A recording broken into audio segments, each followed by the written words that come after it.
7. 약한 상태에서 울리이가 새 연인을 끌어들이다. 어느 날 아침 울리이는 만신창이가 되어 집으로 돌아왔다. 옷은 찢어져 너덜너덜했고 상처난 머리는 젖은 붕대로 칭칭 감겨 있었으며 시계와 지갑은 없어졌다. 자신과 싸움을 벌였던 새 남자가 그것을 강탈해 갔는지 아니면 자신이 의식을 잃고 바닥에 누워있던 잠깐 사이에 어느 조용한 박애주의자가 몰래 훔쳐갔는지는 알 수 없었다. 침대에 눕자 축 처진 몸뚱이가 다시 포근하게 안기고 감싸있는 느낌을 받았다. 그는 지난밤에 있었던 일을 다시 한번 곰곰이 생각해 보았다. 늦은 밤, 인적 드문 거리에서 머리 세 개가 불쑥 나타났다. 어쩌면 그가 딴 생각으로 주의가 산만해진 바람에 남자 중 하나와 어깨를 살짝 부딪혔는지 모른다. 가로등 불빛 속으로 금방이라도 분노를 터뜨릴 것처럼 일그러진 새 얼굴이 보였다. 그때 울리이는 실수를 저질렀다. 겁을 먹은 것처럼 뒤로 펄쩍 물러났어야 했다. 그랬더라면 뒤로 돌아가 있던 녀석을 등으로 밀치거나 팔꿈치로 자연스럽게 녀석의 명치를 가격함으로써 그대로 도망칠 수 있었을 것이다. 애초에 그런 건장한 남자 셋과는 싸움이 되지 않았기 때문이다. 그러나 그는 그렇게 하지 않고 순간적으로 망설였다. 나이 탓이었다. 32이라는 나이는 적대감을 보이는 일에도 사랑하는 일에도 조금 더뎠다. 그는 늦은 밤 갑자기 자신을 분노와 경멸감에 차 바라보던 새 인간이 돈만 노렸다고는 생각하고 싶지 않았다. 오히려 여기저기서 흘러나온 그에 대한 증오가 인간적 형상으로 구체화된 거라 믿고 싶었다. 그 인간들이 상스럽게 욕하는 소리를 들으면서 그는 어쩌면 이들이 무례배가 아니라 자신과 똑같은 시민일지 모른다는 생각에 기쁘기까지 했다. 그러니까 그들은 그저 약간 취하고 평소에 자제심을 잃은 상태에서 우연히 지나가던 그가 걸리적거리자 대기권의 내우처럼 낯선 사람들을 향해 항상 준비해두고 있던 증오를 폭발시킨 것이다. 이런 생각이 든 것은 자신도 비슷한 것을 가끔 느꼈기 때문이다. 오늘날엔 엄청나게 많은 사람이 엄청나게 많은 타인에게 불편한 대립각을 세운다. 인간이 자기 집단 바깥의 사람을 뿌리 깊이 불신하는 것은 문화의 근본 특징이다. 그래서 게르만족만 유대인을 이해할 수 없는 열등한 존재로 여기는 것이 아니라 축구선수도 피아노 연주자를 그리 생각한다. 결국 사물은 오직 경계짓기를 통해 아울러 자신을 둘러싼 환경에 어느 정도 적대적인 행동을 통해 존속한다. 교양이 없었다면 루터도 없었을 것이고 이교도가 없었다면 교양도 없었을 것이다. 때문에 인간의 가장 깊은 사회적 본능이 본질적으로 인간에 대한 거부감이 있다는 사실은 부정하기 어려워 보인다.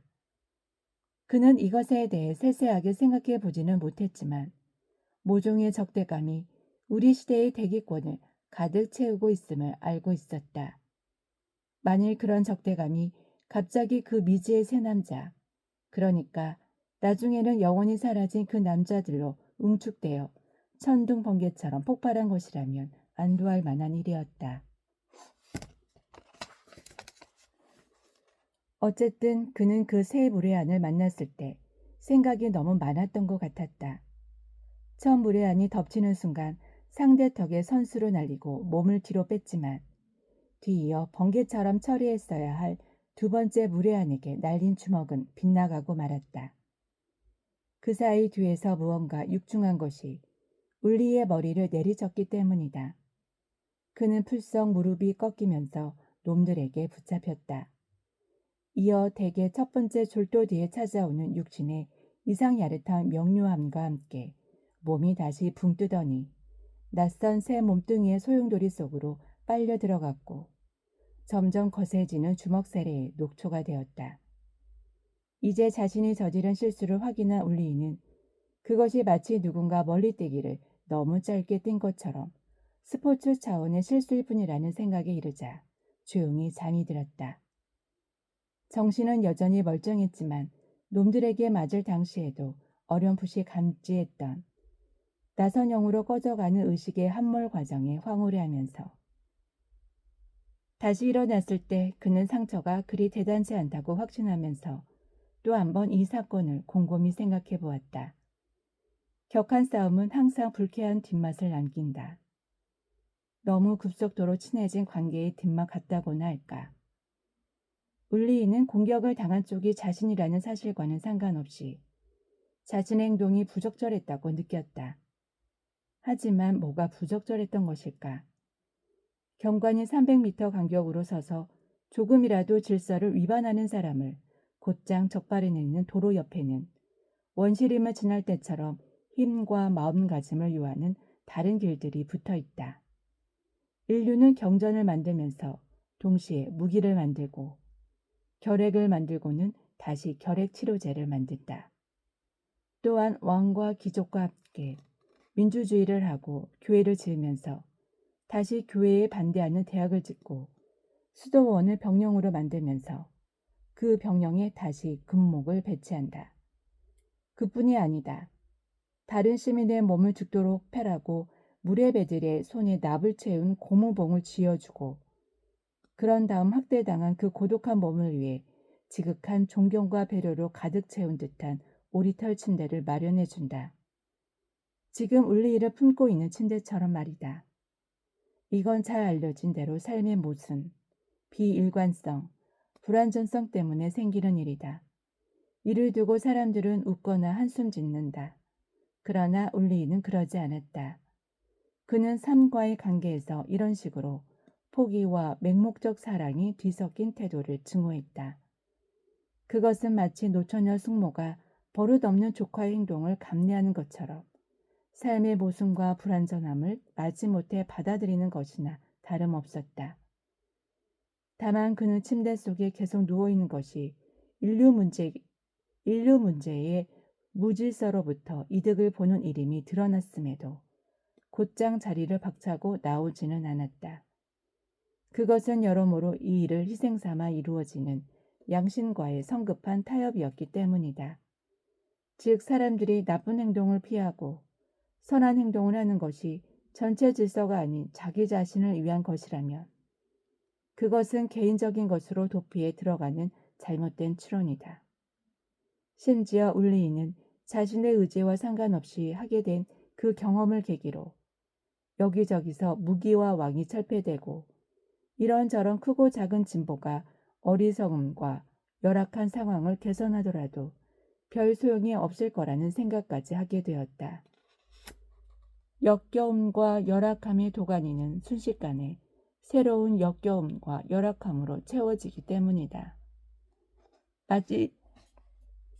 마치 세상의 한쪽 다리가 앞으로 나아가면 다른 쪽 다리는 즉시 뒤로 빠지는 것처럼 말이다.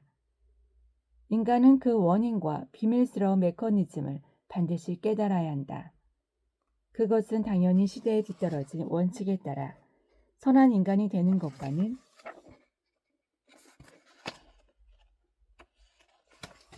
비교할 수 없을 만큼 중요하다. 이렇듯 도덕적인 문제에서 울리이를 잡아끈 것은 선한 행동에 관여하는 일상적 영웅주의보다 오히려 그것을 돕는 참모의 역할이었다. 이제 그는 어젯밤 일을 다시 한번 생생히 떠올려 보았다. 불행으로 치달은 주먹 다짐 끝에 그가 다시 정신을 차렸을 때 택시 한 대가 인도 가까이 멈추더니 운전사가 부상당한 낯선 남자의 어깨를 잡고 일으키려 했고 한숙녀가 천사 같은 표정으로 허리를 굽혀 그를 내려다보았다. 원래 깊은 곳에서 의식이 다시 솟구치는 순간에는 모든 것이 동화책 속 세상처럼 보이는 법이다. 그러나 그런 혼미한 상태는 곧 현실의 자리를 내주었다. 그를 살펴보던 여인의 존재는 마치 은은하게 정신을 깨우는 오드콜로니의 향수처럼 그에게 생기를 불어넣었고 그리하여 그는 자신의 부상이 심하지 않음을 즉시 깨닫고 취하지 않게 제발로 버티고 일어나려 했다. 그러나 바로 생각대로 되지는 않았다. 숙녀는 걱정스러운 얼굴로 도움을 받을 수 있는 곳으로 데려다 주겠다고 했고 울리이는 집으로 데려다 달라고 부탁했다. 그가 아직도 당황하고 혼란스러워하는 것 같아 숙녀는 그의 정을 들어주었다. 차 안에서 그는 곧 정신을 차렸다. 무언가 모성적인 느낌의 관능이 옆에 있는 듯했다. 그것은 언제든 도움의 손길을 내밀 준비가 되어 있는 이상주의의 섬세한 기운이었다. 이 기운의 온기 속에서 그는 서서히 남자로 변해갔고 이제 그의 신중지 못한 행동에 대한 회의와 두려움이 작은 얼음 결정체로 바뀌기 시작하더니 소복소복 내리는 눈이 되어 부드럽게 차 안을 가득 채웠다. 그는 자신이 겪은 일을 이야기했다. 그러자 그보다 한두 살밖에 어려 보이지 않는 서른쯤 돼 보이는 이 아름다운 숙녀는 인간들의 거친 심성을 비난하며 그의 딱한 사정을 무척 안쓰러워했다. 당연히 그는 이제 자신이 겪은 그 사건을 열렬히 방어하기 시작했고 자기 옆에 놀란 표정으로 앉아있는 모성적인 느낌의 미인에게 그런 싸움은 결과로 평가해서는 안 된다고 설명했다. 그런 싸움의 매력은 시민적인 삶에서는 어디서도 일어나지 않을 신속함과 거의 인지할 수 없는 신호 속에서 무척 많고 다양하고 강력하고 그러면서도 정확한 부분까지 딱딱 맞아떨어지는 움직임이 순식간에 실행되는 데 있다. 물론 그 움직임을 의식적으로 관리할 수 없다는 점도 매력이다. 반대로 운동선수라면 누구든 시합 며칠 전부터는 훈련을 중지해야 한다는 것을 안다. 그래야만 의지와 의도, 의식이 전혀 개입되지 않은 상태에서 근육과 신경 간의 마지막 약속이 이루어지기 때문이다. 행위의 순간에는 늘 그렇다고 울리이는 설명했다. 즉 근육과 신경은 신속하게 튀어오르며 나와 싸움을 벌인다. 나, 즉 온몸, 영혼, 의지, 그리고 민법상 주병과 명확히 구별되는 주인격체와 전인격체는 단지 근육과 신경에 실려 움직일 뿐이다. 마치 황소에 태워진 에우로패처럼 말이다. 만일 그렇게 되지 않으면, 다시 말해 불행히도 미세한 생각의 빛이 한 줄기라도 어둠 속으로 떨어지면 그 시도는 한결같이 실패하고 만다. 울리이는 열성적으로 이야기했다. 사실 이제는 자기 주장에 가까웠다. 근본적으로 완벽에 가까운 황홀경이다. 의식적 자아와의 단절은 모든 종교적 신비주의자들이 잊게 하는 잃어버린 체험이다. 따라서 그거는 영원한 욕구의 시대적 대용물이다. 그게 썩 좋지는 않을지라도 대용물은 대용물이다. 그러니까 복싱이든 아니면 이성적 시스템에 이런 원칙을 집어넣는 다른 비슷한 스포츠 종목이든 모두 일종의 신학이다. 보편적으로 그렇게 인정해달라고 요구할 수는 없더라도 말이다. 어쩌면 울리이가 옆자리 여인에게 그렇게 열심히 말을 꺼낸 것도 어느 정도는 자신이 발견될 당시에 그 한심한 상황을 빨리 잊게 하려는 허영기 때문이었는지 모른다.